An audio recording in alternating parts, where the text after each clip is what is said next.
नमस्कार दोस्तों। स्वागत है आपका मेरे YouTube चैनल में। दोस्तों, आज मैं आपको चीन के एक बहुत ही मशहूर और दमदार ड्रामा द नॉकआउट की स्टोरी सुनाने जा रहा हूँ।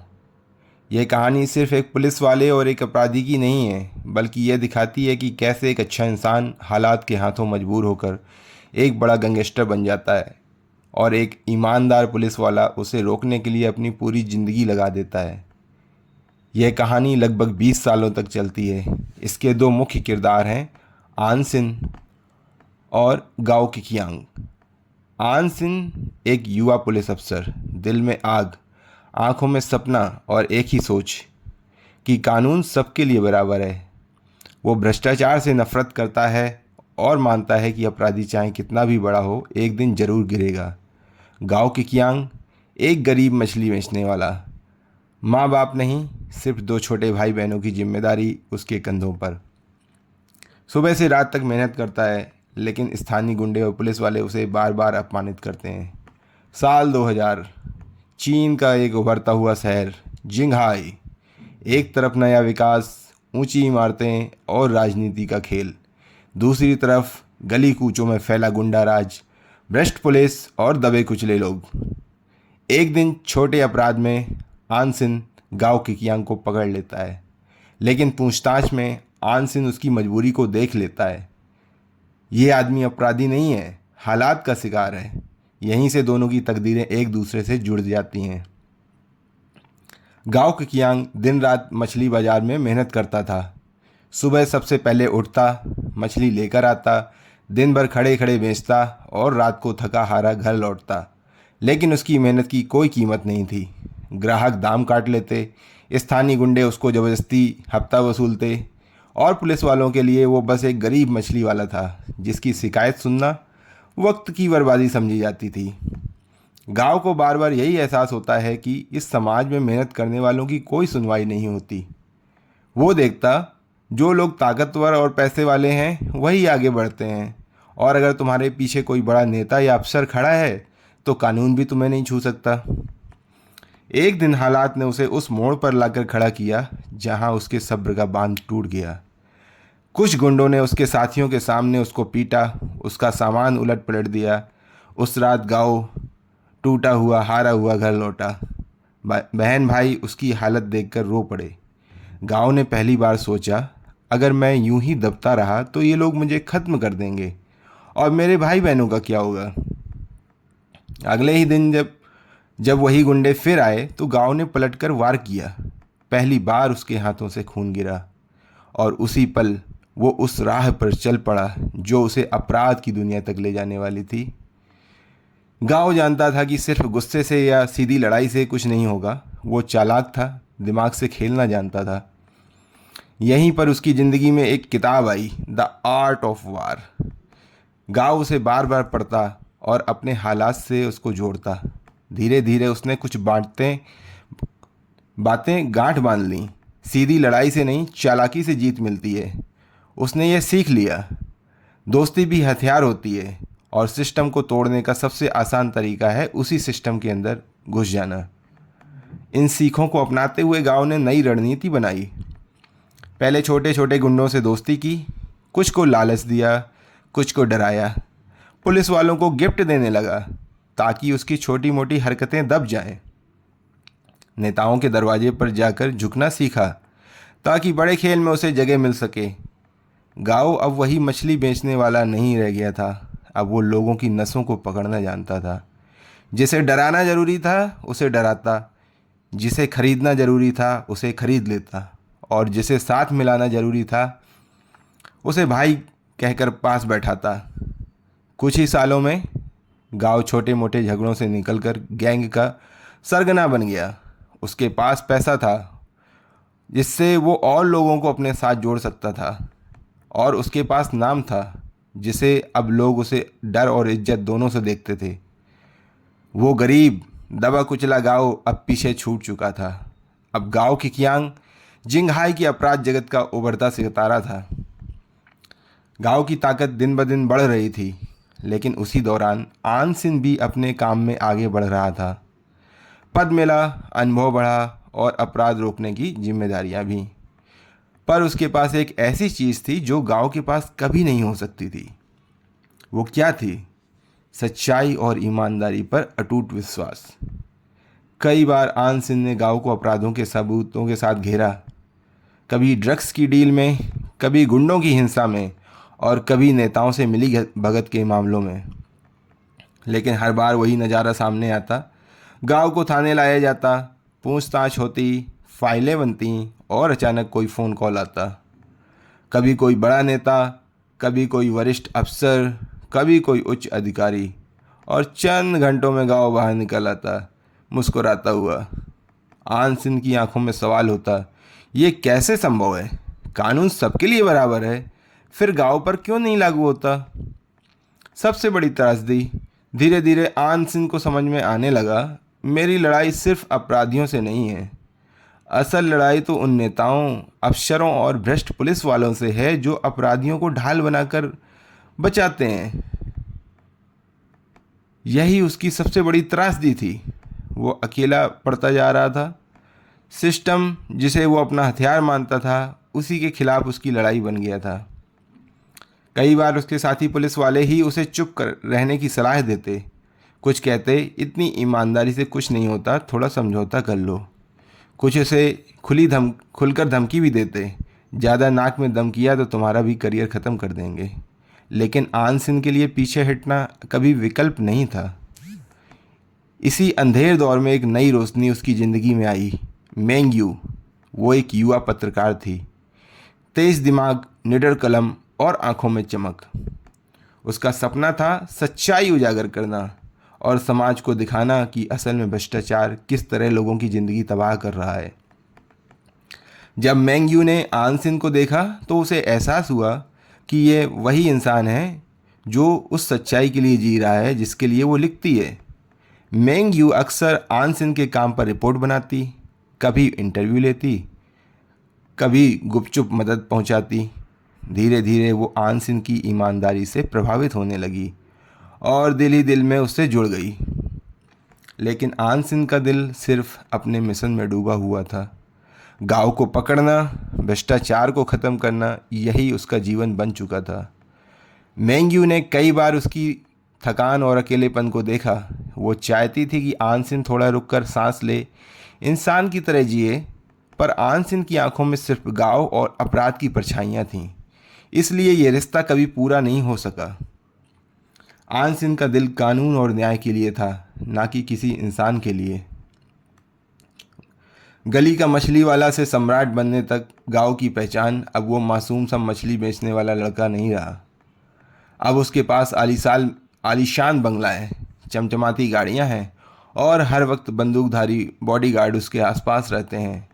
उसका नाम जिंघाई शहर में एक छाया की तरह फैल चुका है।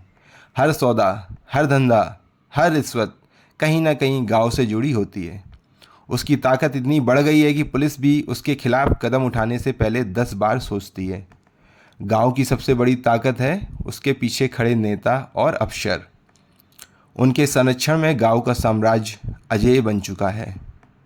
लेकिन इतनी ऊंचाई पर पहुंचने के बावजूद गांव के दिल में कहीं ना कहीं वो गरीबी का दर्द जिंदा था। वो अपने भाई बहनों की पढ़ाई का खर्च उठाता, बहन की शादी धूमधाम से कराता, अपने परिवार को ज़िंदगी देता जो उसने बचपन में कभी देखी ही नहीं थी। ये रिश्तों की डोर ही थी जो उसे पूरी तरह खलनायक बनने से रोक रही थी, क्योंकि भीतर से गांव अभी भी वही लड़का था जिसने कभी भूख और अपमान सहा था। 2010 के बाद गांव सिर्फ अपराधी नहीं रहा, बल्कि उसने व्यवसाय और राजनीति में भी कदम रखा। अवैध धंधे अब कंपनियों के रूप में चलने लगे, रिश्वतें अब निवेश कहलाने लगीं और नेताओं के साथ उसके हाथ मिलाने लगे। गांव जनता के सामने दानवीर की छवि बनाता, स्कूलों को चंदा देता, धार्मिक आयोजनों को स्पॉन्सर करता, गरीबों में खाना बांटता। लोगों के लिए वो रॉबिन हुड बन चुका था। वह लोगों के लिए रॉबिन हुड जैसा दिखता, जबकि असलियत में उसका साम्राज्य खून और डर पर टिका हुआ था। उधर आन सिंह के लिए ये दशक बहुत कठिन रहा। वो गांव को पकड़ने की कोशिश करता रहा, लेकिन हर बार उसे रोक दिया जाता।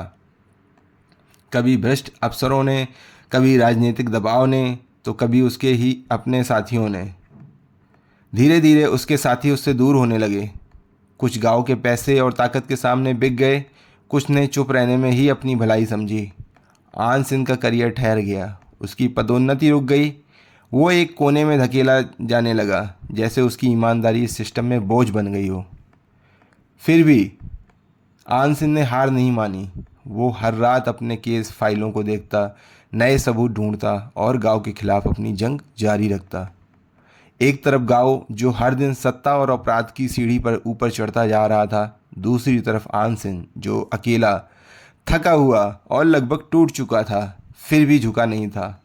ये दशक दोनों की किस्मत का टकराव था।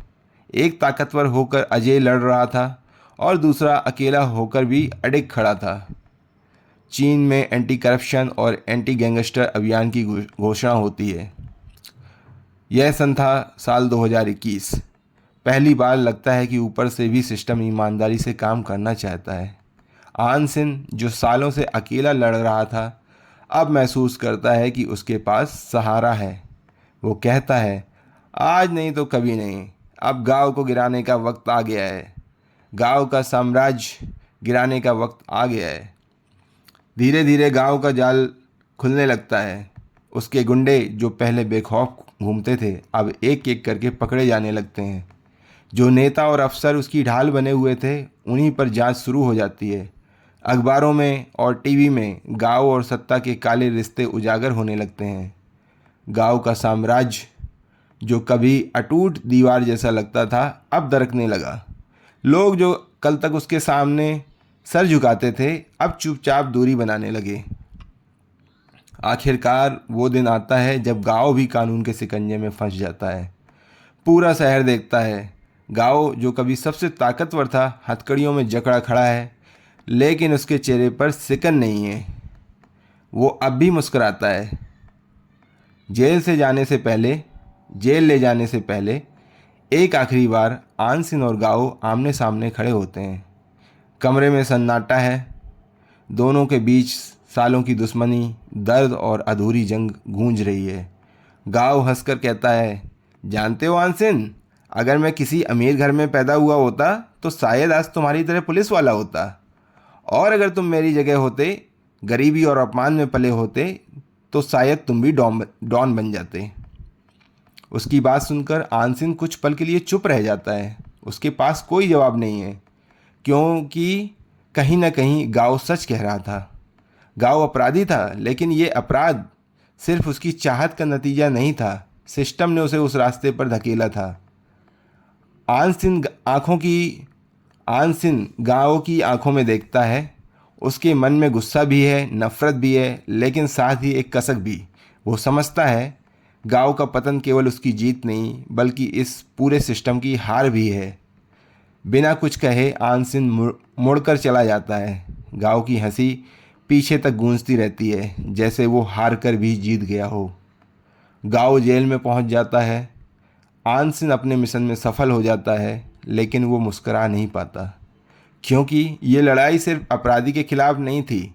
ये लड़ाई उस व्यवस्था के खिलाफ थी जो लोगों को अपराधी बनने पर मजबूर कर देती है। गाओ जो कभी जिंगहाई का सबसे ताकतवर आदमी था, अब जेल की कोठरी में कैद है। उसकी आंखों में अब वो चमक नहीं रही, बस एक थकी हुई मुस्कान और खालीपन है। उसका साम्राज्य जो कभी लोहे की दीवार जैसा लगता था, ईंट ईंट टूटकर गिर चुका है। गांव के साथी या तो भाग गए या उसी कानून के शिकंजे में फंस गए जिसे वो सालों से खरीदता चला आ रहा था। उधर आन सिंह जीत गया। 20 साल की जद्दोजहद के बाद उसने वो हासिल किया जिसके लिए उसने अपनी ज़िंदगी दांव पर लगा दी थी। लेकिन ये जीत भी अजीब थी। कंधे सीधे थे, मगर आंखों में चमक गायब थी। वो नायक बनकर निकला, लेकिन भीतर से टूटा हुआ इंसान था। उसकी आंखों में खालीपन था, जैसे 20 साल की लड़ाई ने उसकी आत्मा का एक हिस्सा ही चुरा लिया हो। दोस्त नहीं रहे, परिवार दूर हो गया, और भावनाएं जैसे कहीं खो गई हों। इस पूरी यात्रा से एक गहरी सीख निकलती है। भ्रष्ट सिस्टम किसी को भी गाँव बना सकता है। कभी सीधा साधा इंसान अगर बार बार अपमान और भूख झेले तो अपराध ही उसका रास्ता बन सकता है। सच्चाई की सच्चाई की लड़ाई लंबी और अकेली होती है। आन सिंह की तरह जो भी सच्चाई पर डटा रहता है उसे सालों तक अकेलापन, तकलीफ़ और त्याग झेलना पड़ता है। लेकिन अगर एक आन सिंह डटा रहे तो गांव जैसा साम्राज्य भी गिर सकता है। चाहे दुश्मन कितना भी ताकतवर क्यों ना हो, सच्चाई देर से सही जीतती जरूर है। गांव जेल की सलाखों के पीछे बैठा हुआ है मुस्कुराता हुआ, और दूसरी तरफ आन सिंह थका हुआ मगर सीना ताने खड़ा है। एक अपराधी और एक सिपाही, दोनों ही अपने अपने तरीके से हारे हुए, लेकिन दुनिया के लिए कहानी यही कहती है, न्याय देर से सही लेकिन आता जरूर है। धन्यवाद दोस्तों, ये थी कहानी। आपको कैसी लगी कृपया कमेंट सेक्शन में बताएं, और ऐसी ही और भी रोचक कहानियों के लिए हमसे जुड़े रहें। हमारे चैनल को लाइक करें, सब्सक्राइब करें, शेयर करें और बेल आइकन दबाना ना भूलें, जिससे आपको हमारी नई वीडियोस आप तक पहुंचती रहें। धन्यवाद, नमस्कार।